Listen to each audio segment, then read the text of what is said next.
Hey everybody, welcome to another episode of Eyes on Geopolitics. I'm here with Mick Mulroy. I'm D Tacos. Before we get into it, let's do us all a favor and go and check out Mick's new podcast, The Pub and the Porch. It's available on Spotify and Apple and anywhere else you get your podcast. I'm going to put a link in the description. It's The Pub and the Porch, Applied Stoicism. So if you're interested in Stoicism and learning more, check it out. It's a good show. I listen to it every week, so it's super good. He's got a great co-host, Adam. It's awesome pod, so check it out. Mick, you got it. How are you? Doing good. A lot going on in the world, and I'm getting ready to travel Yeah, again. So yeah, this is going to be an interesting conversation today. for sure. Like you said, a lot happening. It's literally like it all happens within like 24 hours of itself. It seems like it just piles on. We know, obviously right now what's going on. We see that the ceasefire in Gaza seems to be collapsing. Let's start with Gaza. Fuck it, because it's like the most the most prescient, I guess. Sure. Yesterday, the State Department released a notice or a statement or whatever saying that Hamas had violated the ceasefire because they were planning an attack on Palestinians. Today in the morning, as we're recording, this is 10:48 a.m. Sunday, the 19th, Eastern, where Israel started bombing. I believe they hit Rafah, and I believe they hit Gaza City just recently too. They also closed the Rafah crossing as well. I think that was yesterday. What's the deal? My big question that I asked Mick offline was, why would the U.S. State Department announce it and not Israel announce it? Is it to like for cover, for like a little bit more like, see, we're not just doing this ourselves unilaterally, like the, U.S. is backing us, like just for like a little bit of cover? What's your take? Where are you at with this? So first of all, I think that we might see an announcement today, unfortunately, from Israel about the restarting of combat operations. So it's somewhat breaking down. I think the U.S. made the statement. Don't know, but we are the ones that coordinated it. It's statements specifically to the guarantors of the ceasefire agreement that was signed in Sharm el Sheikh. So that's one reason. And the other one is President Trump has said "we" many times. I don't think that means he's going to insert U.S. forces into Gaza, but it might be that he's trying to be, strategically ambiguous. Whereas Hamas doesn't know that he's not talking about land in the, you know, a Mew on the coast of Gaza, right? So I don't know, but this is first of all, it would be horrible. This conflict needs to come to an end. Thank goodness we got the hostages out, but there's also a dire humanitarian situation in Gaza, uh, which is could be alleviated. I just got a note that there's 190,000 metric tons of food ready to go into Gaza. So it's not for a lack of food; it's for a lack of getting it to the people who need it. And we're going to hit the winter here in a month, and it's only going to get worse. So everybody should want this conflict to come to an end, but it doesn't look like it's going to do that. And one of the reasons is the same reason why it started, right? It's Hamas. Yeah. As far as like the aid goes, 190,000 tons or pounds, was it tons you said? Tons. Tons. Yeah. Yeah, that's a fuck ton of aid. As far as that goes, is that stopped as well? Like since the Rafah crossing got closed and now that the ceasefire seems to be going to shit, is that now kibosh? Like they're not delivering aid anymore? So from what I've seen, they started strong, right? Like 900 trucks went in, like 700 trucks went in. And now because of this issue with the producing of the deceased hostages' bodies, which seems like it would have been part of the negotiation process. But Yeah. they like And I think somebody would have Hamas said, they had delivered some, right? Like I think just yes, yesterday they delivered two as well. yes. But it seems like part of the negotiation process would be, can you actually deliver on what you're promising? So Right. if it's deliberate, then that's obviously a breach of the agreement. if it's they don't even know where they are, well, they knew they didn't know where they were when they made the Sure. agreement. Yeah. You know, either way, because of that, and now it looks like there's attacks against IDF forces in Gaza. It looks like they're going to cut the aid Yeah. to 300 trucks a day. So it's supposed to be 600 on the agreement, and they're going to cut it to 300, which is not adequate. No. Yeah. Not good. What's interesting is like, well, I don't understand why aid needs to be tied to any of this. It's so insane to me. I mean, we've been through it a bunch. Also, like, it kind of feels like the whole ceasefire show in Egypt when they signed was kind of like for show, to be honest, because like Netanyahu wasn't there, no Hamas representatives were there. So was it even a ceasefire that like people were really behind by the two combatants? Because I mean, obviously Hamas gave back the 20 hostages plus some deceased hostages as well. Israel's got to know that the majority of those other dead hostages are likely under the rubble, along with like probably 100,000 Palestinians. I feel like this was kind of set up to fail from the get-go, and like Israel did whatever they could to get the hostages back, and that's great. But if you're Hamas, and like part of the deal was also disarming, I guess, even though like there was also some mixed back and forth in news reports saying that they didn't agree to it, they did agree to it. Like, it doesn't seem like this was a completely fleshed out thing. And like Israel said, yeah, we'll take the hostages back. And like Hamas, literally, besides their AKs and stuff, have no leverage whatsoever at this point. And it's not really holding Israel back in terms of like, they could just come back and level Gaza if they want. Now there's no hostages. Living Yeah, and they weren't hostages. really holding back before, right? Sure, that's fair. Yep. That I think the long pole in the tent of this agreement has always been the disarming of Hamas. It's obvious that's what Israel would require, any country and their position would require. The issue, of course, is Hamas ceases to be Hamas. They're a terrorist organization without the ability to cause terror, right? So, like, that's a good thing for the rest of the world, but for them, to look at it from their perspective, they're essentially agreeing to end, which would be a complete and utter defeat, right? Yeah. They have been defeated, but and so is all of Iran's proxies for the most part, except for maybe some of those Houthis up in the mountains in Yemen. But they have really strategically miscalculated, is a polite way of saying Yeah.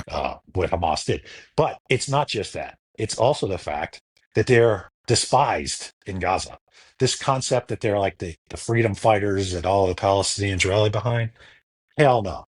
They kill Palestinians all the time. The former head, Sinwar, was known as the Butcher of Khan Yunis for butchering Palestinians in Khan Yunis, right? So, and you can see the videos of them just summarily executing people that they don't like.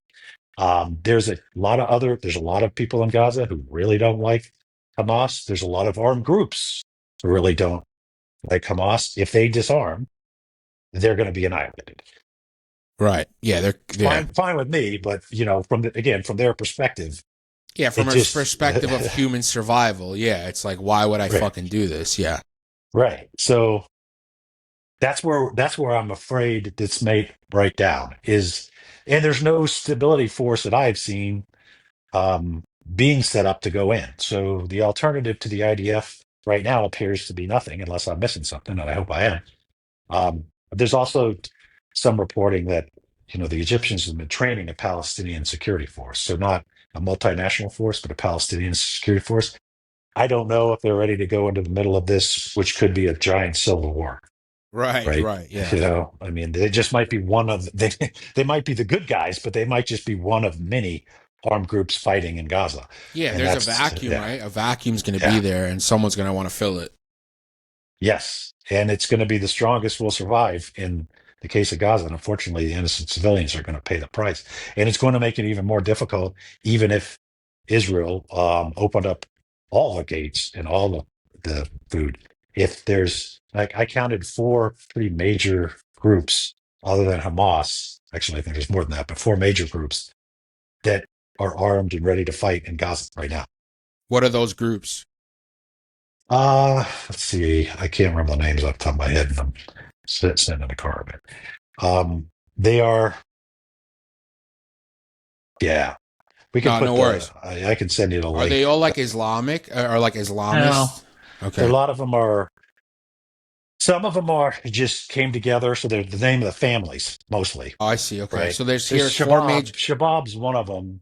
That just means like student, but then all the rest of them are families. Yes. That I think of Abu this and Abu that, brother this Okay. and brother that. And I think some of them are set up just to protect their own. Like if this happened in New York City, you'd Yeah. probably, get the militia of Brooklyn to defend Right. Brooklyn, right? Right. Yeah. So I'm not saying they're good or bad. They're just like, this is the way Mad Max happens. Right. And then some of them prey on, you know, innocent civilians. So, and then some of them are Islamic based, like Hamas, And some are like Islamic and gangs, Islamic basically, jihadist based, I should say. like Yeah. criminals, essentially, like criminal gangs and stuff. Yeah. Some of them are criminal gangs. Some reportedly are, supported by Israel. I Yeah. don't know if that's true, but you can see it in the media reporting. I don't know if it's accurate or not, but, from a irregular warfare perspective, Right. that's something that I'm sure they at least considered, if not did. I was just gonna say, it's like that makes sense for them to like kind of do that. All right. So quick Google search, and you correct me if I'm wrong. Obviously, it's Hamas, Palestinian Islamic Jihad, the Popular Front for Liberation of Palestine, and the Democratic Front for the Liberation of Palestine. Right. There's more than that. There and there's more. The ones that I'm thinking of all have names that look like they're named after probably the militia leader. Yeah, I think there was. I remember we Yeah. spoke about it probably a couple months ago. The guy down south. Man, I can't remember his name. I feel like we definitely spoke about it. So yeah, it's a shit. I mean, for lack of a better word, it's a shit show. It sounds like in terms of like who's going to take over next. Like I can't see free and fair elections happening anytime soon. No, no, no. It does. Yeah, I mean, again, the plan as laid out by the U.S. is a solid, comprehensive plan that would greatly benefit the people of Israel and the people of Gaza, in my opinion. Um, but it's going to be a hard slog because the really hang up is the demilitarization of Hamas.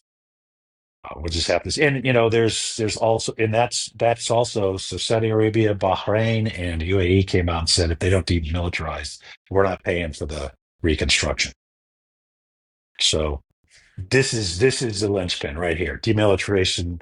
They have offered them amnesty and safe passage out of Gaza, which tells me that they addressed the situation of them disarming.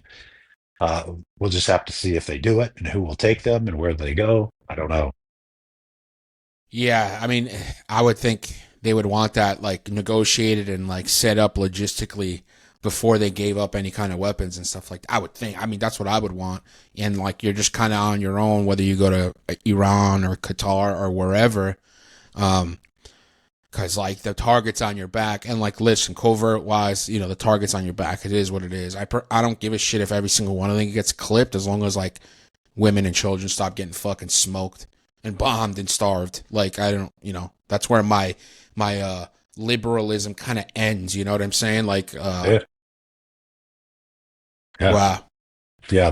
They're deplorable, 100%. yeah, But we have to look at it from their perspective only to the extent that it ends the conflict. So if they have to line them up and put a giant barge, and they just hand in their AKs, they get on a barge, and then they go to whichever country would accept them, which I imagine is going to be very difficult. sure, Because what are you going to do with all these? And when they're going to get there, if they go to Iran, they're just going to militarize them right, back and send them back out doing terrible shit. So yeah. it's a lot of it's about as complex as you can get when it comes to negotiating, um, demilitarization of any kind of. Man, it sounds insanely complicated. I mean, the last 2 years we've just been really talking about is IDF and Hamas, right, as being like the chief combatants, and frankly, like they are. But it's like the internal politics of Gaza sounds like an absolute just like crazy mess of a just for lack of a better word, clusterfuck. Yeah, Frankly, and then remember, it's only 25 kilometers long right? and like 8 kilometers wide. Yeah, Jesus. It literally, like you said it before, it literally seems like Mad Max, like total anarchy. Man, I just wish that like women and children and civilians weren't in the middle of this shit, because it seems like there's only about like maybe 30,000, even less probably, like not just Hamas, but the rest of the players who are infighting and stuff like that, and like totally destroying a place where there's 2+ million people. Like it's insane. It's nuts to really think about, like the sheer numbers of it. It is. It is. It's very sad, and it needs to come to an end. People need to get fed. Everything that's in that 20-point plan needs to happen. And I think the vice presidents get on a plane to try to make some headway with this, because at least from what I'm hearing, it's potential that the IDF, the Israeli government, announces that they're essentially going back to combat. Yeah, and So I that, mean, to be fair, for like on the other side, like that right wing in that Likud party or whatever, that coalition, not just the Likud party, of the Gavirs and the finance minister guy, yeah, Smoltritz, they've been coming out and saying publicly, like, we're going to keep 52% of Gaza and start like settling it and stuff like that, which not optimal, obviously, with the people in power and stuff like that. It's just, I feel like we were all happy a couple weeks ago. I was kind of cynical, obviously, and I'm not really surprised that this is happening this way. Like it's they got the hostages back, which is like it feels like the pressure on the Israeli government in power, like Netanyahu and his coalition, has kind of ceased a little bit, only because like they got the living hostages back and some deceased ones.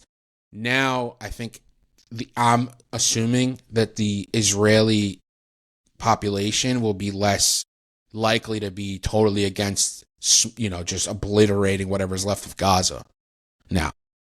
yeah, that was the biggest pressure point on Netanyahu internally, was the hostages, um, as you'd expect. But now he can say, "Look, we pulled back to the yellow line. We did our part. Um, we started flowing aid, and I agree with you. Aid should never be used as a bargaining tool in warfare, but it Yeah. is. And then they attacked us. So, from the Israeli perspective, and they won't release all the 28 deceased hostages. So it's going to be a lot less pressure on him internally. And, the only pressure really that's going to be remaining is the US and President Trump. And he does have, I think, influence over Netanyahu that other presidents, US presidents, really didn't have. So that's probably because he's really popular in Israel. So, I mean, but is that going to be enough? And, if Hamas or any of these other groups keep attacking Israel, nobody's going to tell them not to defend themselves, right? So Sure. Yeah. we're not in a good spot. Hopefully, we can get this back on track, and the pressure put on. It's really going to come down to Hamas has to leave. Right. They gotta go. Just following our discussion, the more you talk about it, they just have to leave. And if they stay, they're not going to stay because they're in disarm, because they'll be summarily executed Right. like they like to do other people. So they got to go. We got to find a place for them to go, and we got to find a country that's willing to take them and contain them. They have to be contained. That's a Or tall ask too, bro. Like, who outside of Iran and maybe Qatar, but like I don't know if Qatar's down for like 3,000 or so, whatever Hamas guys rolling up after what. And I know there's a new security guarantee, all that bullshit with the United States, but like Israel's bombed Qatar anyway, right? Targeting yeah, Hamas guys. So it's like, I don't know if Qatar's game for something like that. Understandably I so. doubt it. I doubt it, right? Because the international community would do it. They would then do it, and then they get blamed for housing. Yeah, right. Yeah. Yeah. If I was in those shoes, I'd be like, no. They hosted the negotiations that led to this, and then they get blamed for hosting Hamas. Which, if they didn't host Hamas, how are you going to negotiate? Right. Yeah, exactly. I I imagine they would say no. And then the issue is with Iran, who might take them. Um, they're untrustworthy, right? So there's no easy answers. I No. think the ultimate answer is they have to be allowed to go somewhere else. And maybe that's what the vice president is talking to people about. Also, you Secretary of would think State. that like we would be hearing reports like there's negotiation happening now for like the rest of Hamas fighters and whatever to go to Iran or somewhere else. Where like, because like even if like somebody approached Iran for like, hey, you want to take these 3,000 guys? They're gonna be like, okay, yeah, they're all proxies, but like, what do we get? Right? Exactly. Then they would, let's go talk about the the agreements going on, or not the agreements, the negotiations going on the new nuclear agreement, right? Yeah, So that could play into that. So it could give them advantage there. Okay. I mean, this is the world we live in, right? Nothing's going to right. come out perfect. Let's not let the perfect be the enemy of the good when it comes to hitting conflicts. So there's a lot going on, and you know, good on all the people that are trying to make it happen. Yeah. Um, all right. Let's move on to Venezuela. That was going to be the kickoff where we were going to talk about because what's going on with that is pretty nuts. But obviously, what's gone on in the last few days, a couple days with Israel and Gaza is taking precedence. So Venezuela, it seems like we're gearing up for some regime change. I'm not going to lie to you. We have about 10% of the U.S. Navy in the Caribbean. I don't know what, like on vacation. I don't know what they're doing. They're clearly getting ready for something. Um, TF-160, this Special Operations Aviation Regiment, seen, doing exercises about 90 miles out of away from Venezuela. That was reported last week and stuff. So clearly, we have JSOC over there in some form. It's just so much shit going on with Venezuela. It's insane to me. Another strike, obviously, on the traffickers and stuff like that, which seems to a couple of them have survived and stuff. So, like, international law clearly is being violated. We don't really care about international law as the U.S. We didn't sign into it, so whatever. We kind of make the rules, but at the same time, we expect other countries to do it. So, what's going on to me seems insane because, like, yeah, Venezuela is a total narco state, socialist. Maduro's bad. He stole the election. He's a bad guy. We can name 15 other authoritative dictators that have stolen elections that we haven't really gone after at all. And the whole premise of this was because of drug trafficking, and they're bringing fentanyl in. Fentanyl is created in China, and the vast majority of drugs that come into the United States from Mexico, the Pacific, and other countries. Colombia does the cocaine.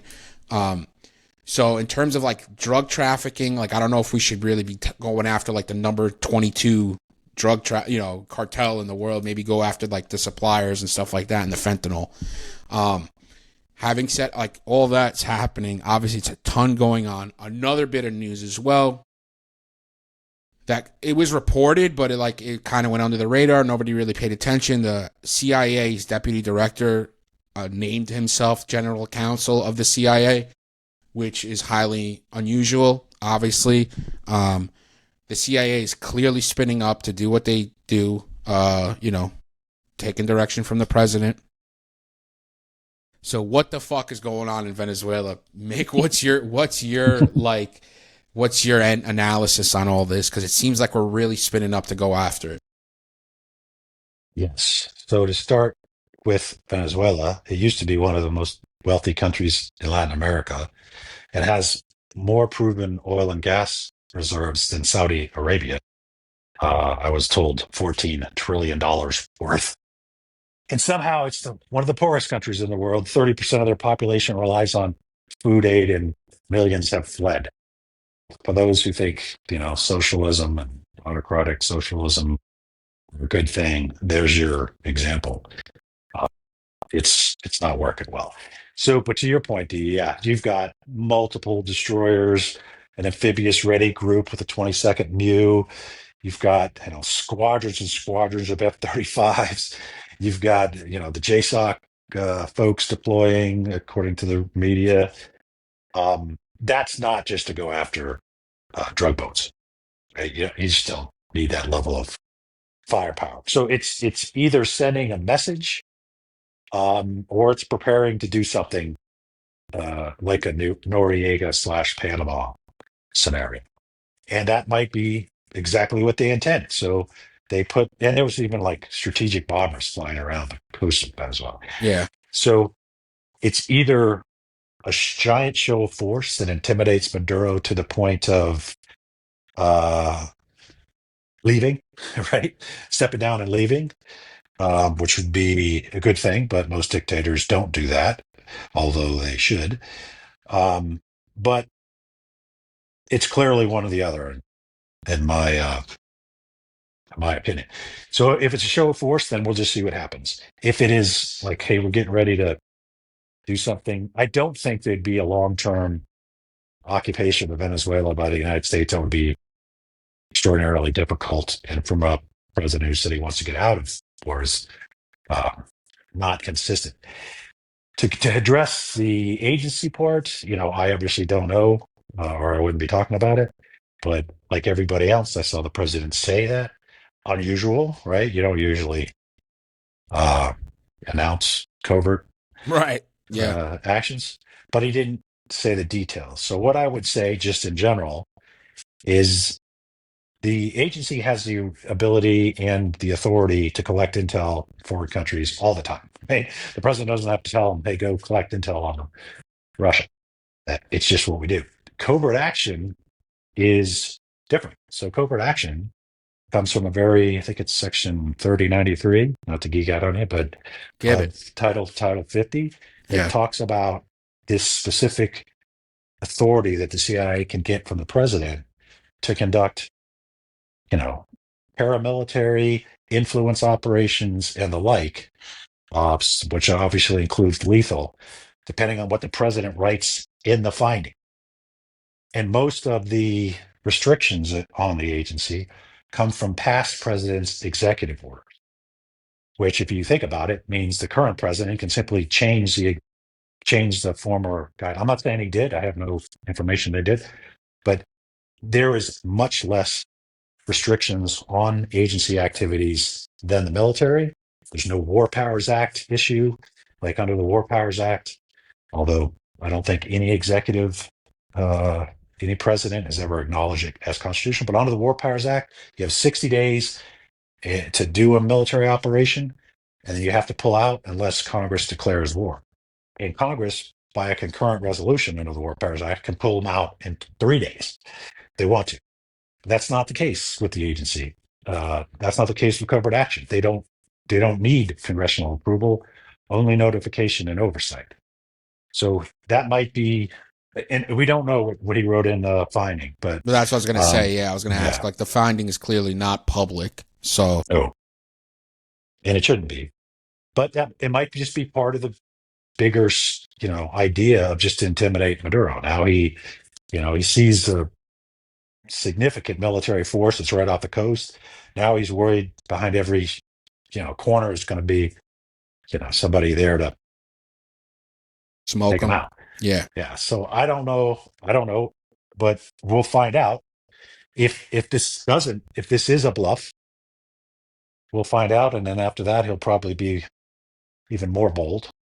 Uh, if it does work, and either they remove him or he just leaves, the 2025 Nobel Peace Prize recipient Maria Corina I saw that. Machado is somewhere in Venezuela.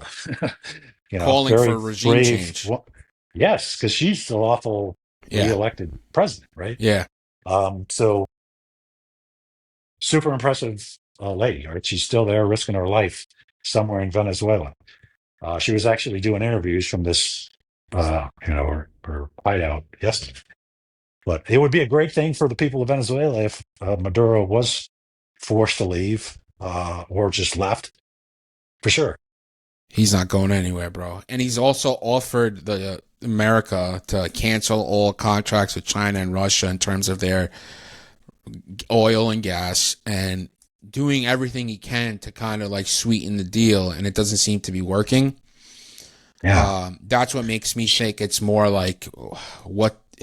First off, for us to occupy Venezuela, we need at least what we had in or close to it in Iraq. So, 200,000 troops and stuff like that stationed somewhere, getting ready to go. I'm not saying Marines are the best and they can fuck shit up really well, but a couple Oh, thousand I am. Marines. Yeah, right, right. But a couple thousand Marines aren't going to occupy Venezuela, right? Like, No, the Mew that's there is, yeah. So they would have, I think they're arrayed for a surgical go in and just like Noriega, right? yeah, So it's a very targeted one person, uh, go in and take him out. Of course, that's going to require really good intelligence. And then it's done. But the occupation of Venezuela would be behemoth. It wouldn't be make any sense. It would cost, I don't even know how much money and lives. And I don't see that being the end game. So it might be just either intimidation to try to get him to step down voluntarily. Maybe they get him a really plush deal that he lives in some high rise somewhere in the world for the rest of his life and is immune from prosecution. That's a bad thing, but maybe it's a good sure. thing overall for the people of Venezuela. It's just so wild to me. Like, what's the point of this? I think Getting that's the. I just think getting it's rid of another dictator. The world's chock full of them. yes, it is unfortunately, and it's a growing issue. Right. It's um, autocracy versus democracy. We're not winning. In fact, there's plenty of indicators from Freedom House that we're Yeah. going in the other direction. I would say that Venezuela, in addition to the drug issue, which is a big issue, but most of the fentanyl, for example, is produced in Mexico, not Venezuela. But the illegal immigration population, a lot of it's coming out of Venezuela because of how dire the situation is Sure. there. So I think for a administration to really focuses that as one of their main efforts, that's another part of this.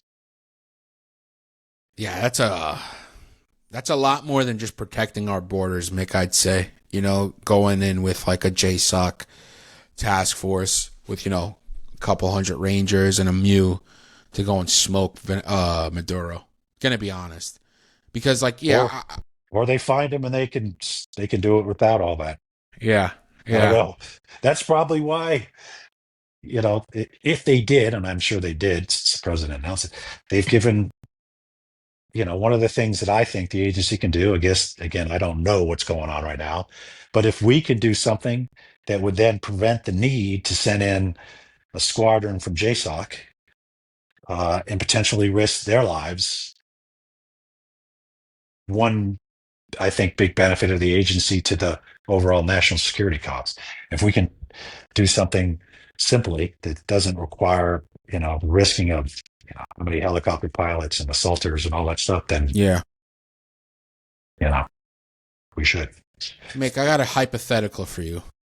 You ready for it? If you were the director of the CIA, right, and the president gave you a finding to get rid of Maduro, how would you do it without giving away TTPs and stuff? I don't think I can Fuck. give it away. I mean, I can't because that would be. I think I would be Sure. in a bad space. I might Yeah, actually yeah. get a call That's from the director saying, okay. Tell him sorry if you don't. Um, I've never been in the agency and stuff. I don't have a top secret or didn't have a top secret, so I think I can say what I would do. And correct me, tell me if I'm hot or cold. So to avoid sending in JSOC or our guys with at 160th and potentially having some of our guys die or all of them, because it's not exactly a permissible environment. I would obviously with the CIA, contact groups that are against Maduro and try and set up a way to get him, smoke him with those groups, like an assassination, but using them as a proxy. That's what I would do. Am I hot, cold? What do you think? You don't well, have I to think say anything. there's a lot of options, right? We also Yeah, have our own version of JSOC in sure, the agencies, and then there's what you call proxy, which is what you're talking about, is using another group. I would imagine. Well, other than I don't want to get any specific, but I would say in sure. general, I think they're looking at everything. Right? I mean, Yeah, there's no reason to like, I only want to do it one way, right? Because you don't know if that's going to play out. it might be they're putting together collectively courses of action for the president to decide. Yeah. And, and when you do courses of action, you're looking at, you know, the pros and cons, put in a, common vernacular.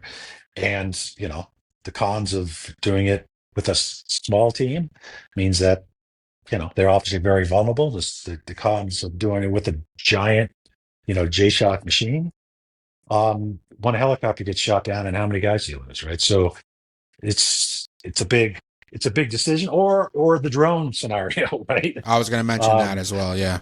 it's pretty well published that Zawahiri was smoked and coddled, right? Yeah. Reading his newspaper and having his morning tea.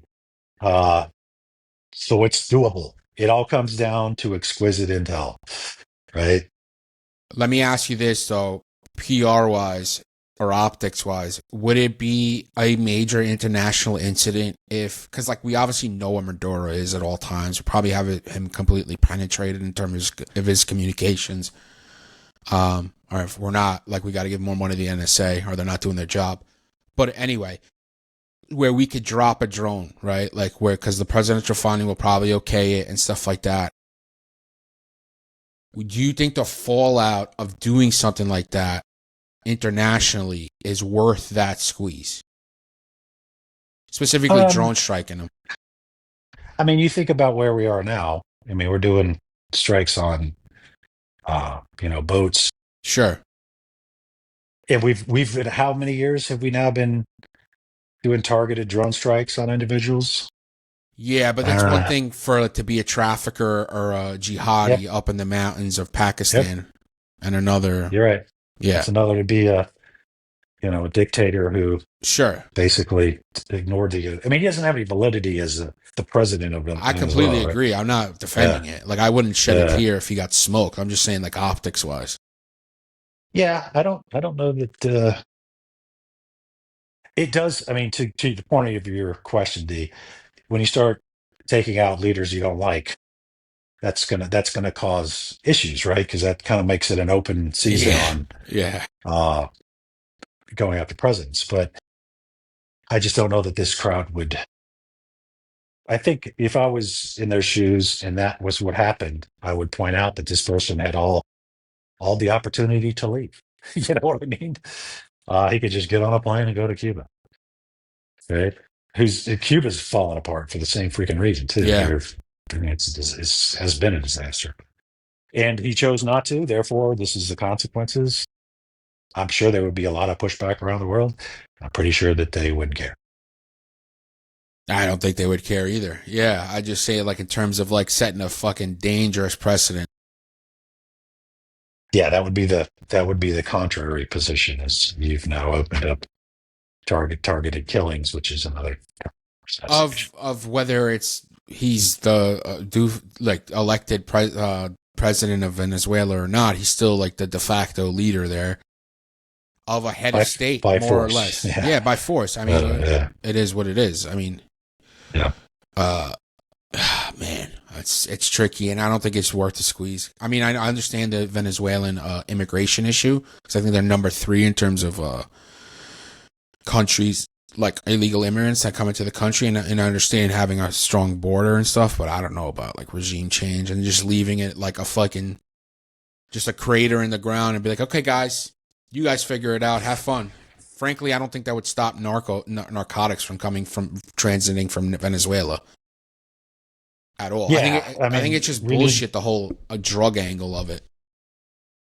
I mean, drug angle's serious, but I think most drugs come out of Mexico and Right, from the Pacific, right? right. But nobody's going to reasonably sleep over the narco traffickers that are bringing fentanyl in the United States. No, I I would, wouldn't either. But regime changes is because I saw people talking about the agency and regime change.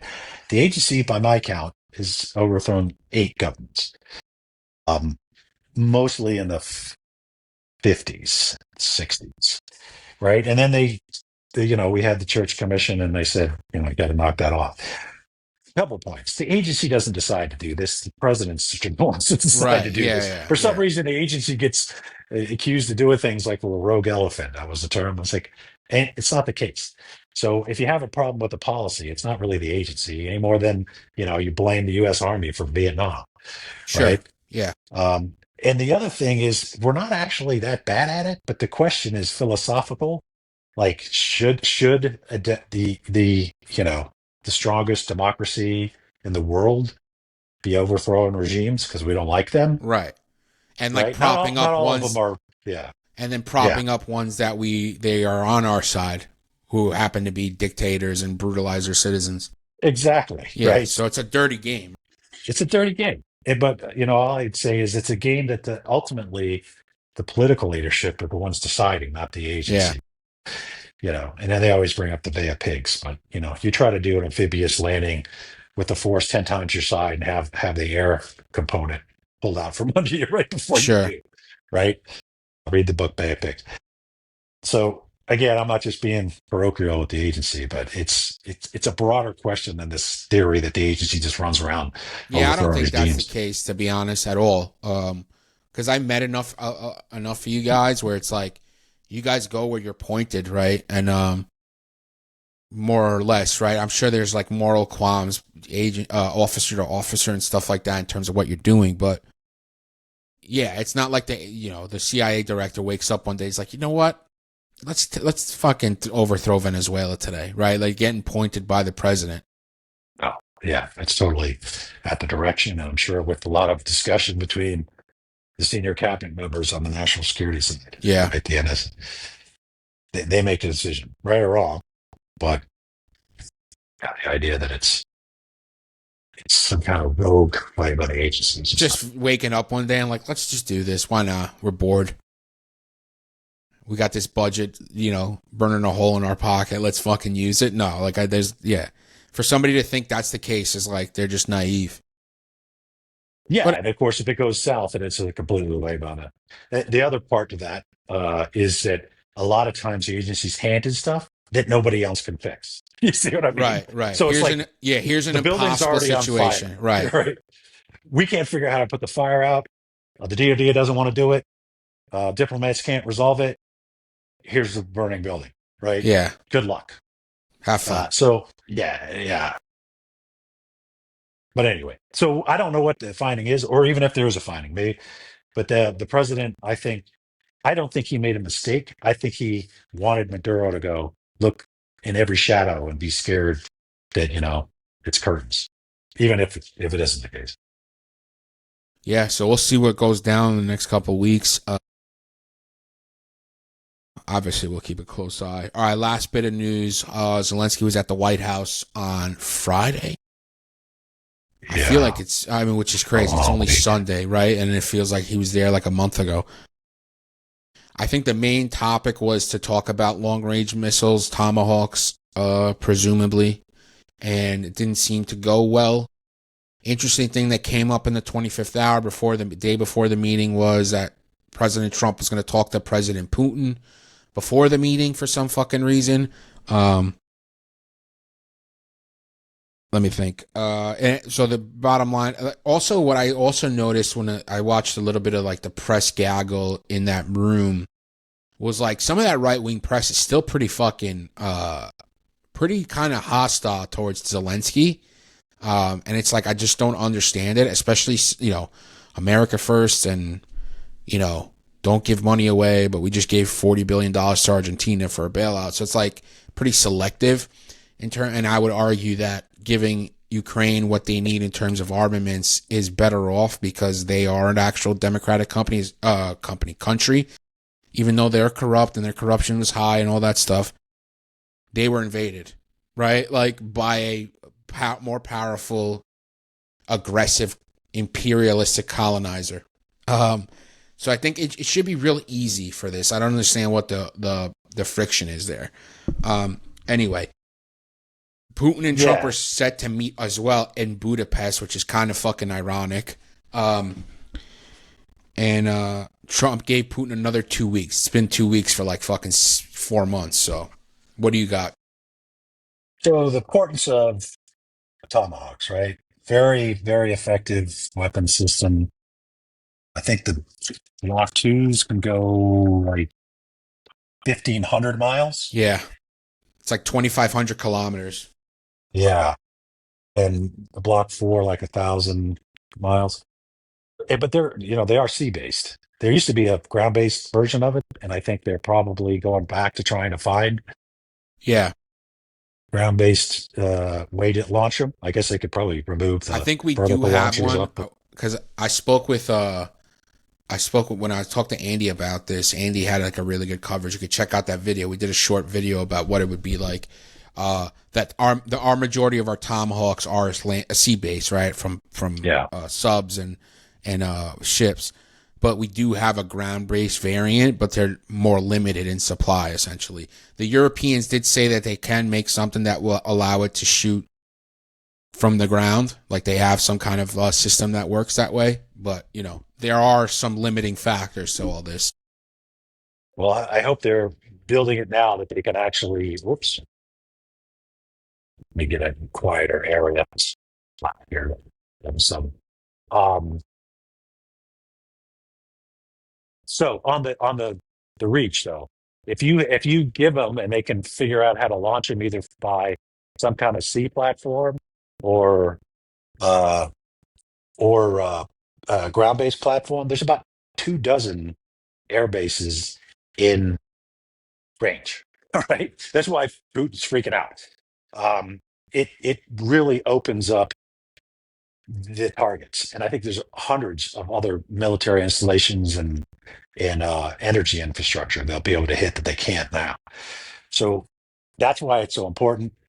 Putin's like, oh, these are capable of carrying nuclear weapons. Well, yeah, so are all the missiles you've been shooting For at real, yeah. nurseries, schools, and hospitals, right? So on the standard Russian response, major escalation, and then they're going to throw in nuclear weapons. Well, they said that about F-16s, HIMARS. They said about javelins, Yeah. right? So I don't know why we publicly deliberate this stuff.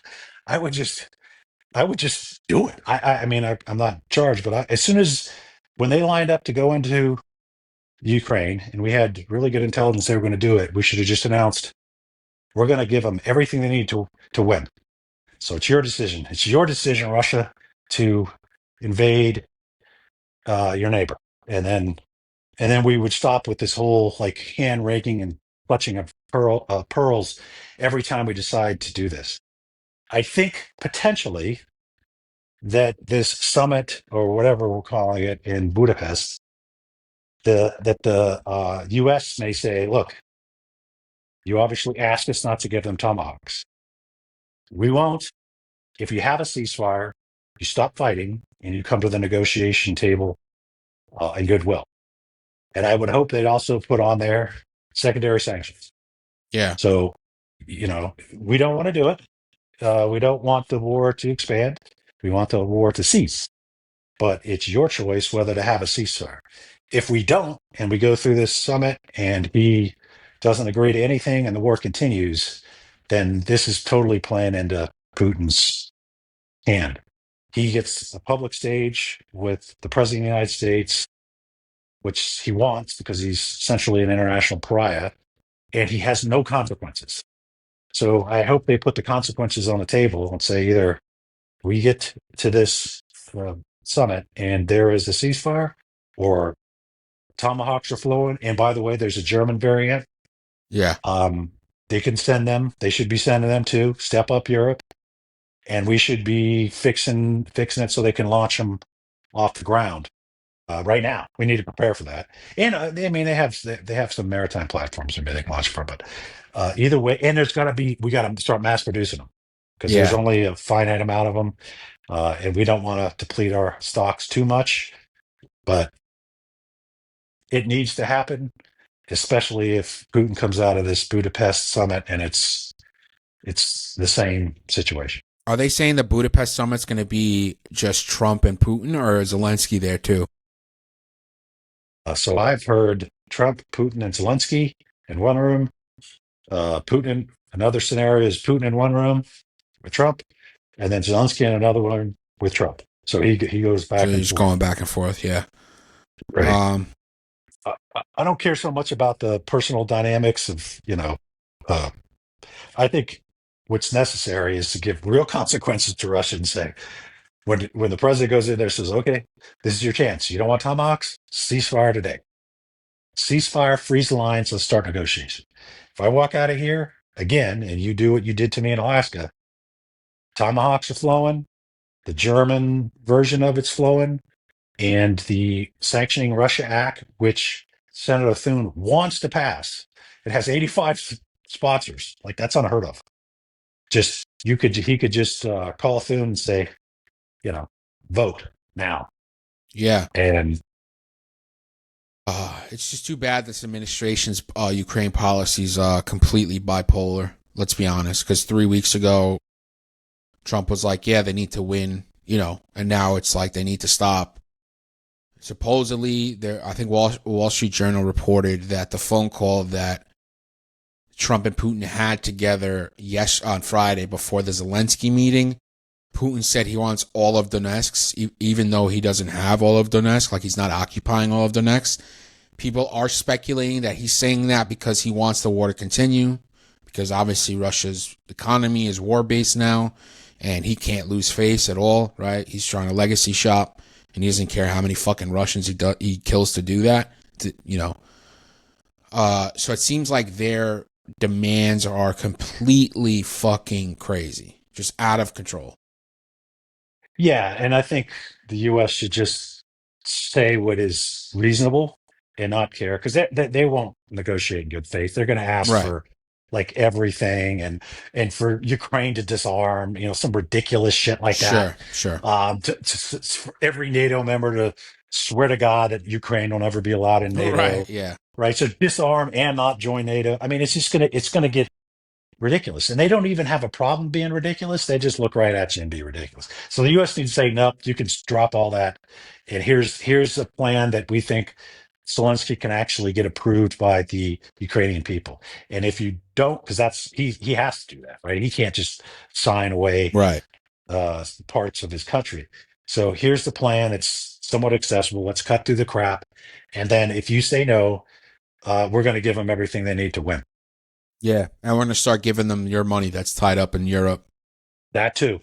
All the money in Europe. I think all totals around 425 Wow, billion. that interest is accruing, huh? Yeah, yeah. Maybe they can use that to buy our tomahawks, and we can just start Sure. pumping them out. Right? Can you imagine if there was just thousands of tomahawks that ended up? It's not just the military installations; it's all their ability to, produce energy to fund the war. Yeah, and they're already So hitting those areas too, right? They're hitting a ton of refineries and stuff like that. Supposedly around 40% of the production, it's down 40%. So yeah. Well, they have attack-ums. They're medium range, and they've actually mastered them. So yeah. yes. Again, if Russia doesn't like it, they can just stop fighting and they can stop trying to take over another Yeah. country. I don't understand. Also, I saw another report where we were like, there was some negotiations going on about easing sanctions on Belarus. It's like, what? Fuck Belarus. They're Yeah, I don't know complicit in what's this. going on there. So we'll see what goes down. I mean, it just feels kind of hopeless. And like Zelensky's got to be tired. That guy needs a fucking vacation, I feel like. Like this is brutal. And I mean, think about the people that are being killed in the Russian attacks day in, day out. Yeah, Russia needs a pee-pee whack, a bad one, so they can learn it, like learn how to like act in this world. Anything else? Oh, that's a lot, buddy. I know we did have a lot going on. I want to remind everybody, Mick's got a new podcast, The Pub and the Porch, Applied Stoicism. The links are in the description. Check it out. It's a great pod, easy listening to. Unlike this show. What else? Mick, of course, Lobo, Fogbow. Check it out. The links are all in the description. All the other guys' links are in the description as well. And the best place to support the show is patreon.com/the Team House. You get both Team House and Eyes On episodes ad-free and early. And you help support the show. Mick, as always, happy traveling. Travel safe. I hope you get there quick. Thanks, Steve. You Appreciate got it, man. Great discussion. Hey guys, it's Jack. I just want to talk to you for a moment about how you can support the show if you've been watching it, enjoying it, but you'd like to get a little bit more involved and help us continue to do this. You can check out our Patreon. It is patreon.com/theteamhouse. And for $5 a month, you can get access to all of these episodes of the Team House ad-free. The same goes with our affiliated podcast, Eyes On, with Andy Milburn, Jason Lyons, Mick Mulroy. That one, you will also get all of those episodes ad-free. And you support the channel and the show, and we really appreciate it. The Patreon members are literally what has helped this company, this small business survive, especially during our early years. And you are what continues to help this thing going, even as we navigate the turbulent world of YouTube advertising. So we really appreciate all of you guys. There's going to be a link down in the description to that Patreon page. And there is also going to be a link to our new merch shop. So if you guys want to go and get some Team House merchandise, we got stickers and we also have patches. And I should mention, if you sign up for Patreon at $10 a month, we will mail you this patch as well. So we really appreciate that. But they're also for sale on the merch shop. And additionally, they got t-shirts up there, water bottles, a tote bag, coffee mugs, all that good stuff. So please go and check them out and support the show. We really appreciate it, guys. Thank you.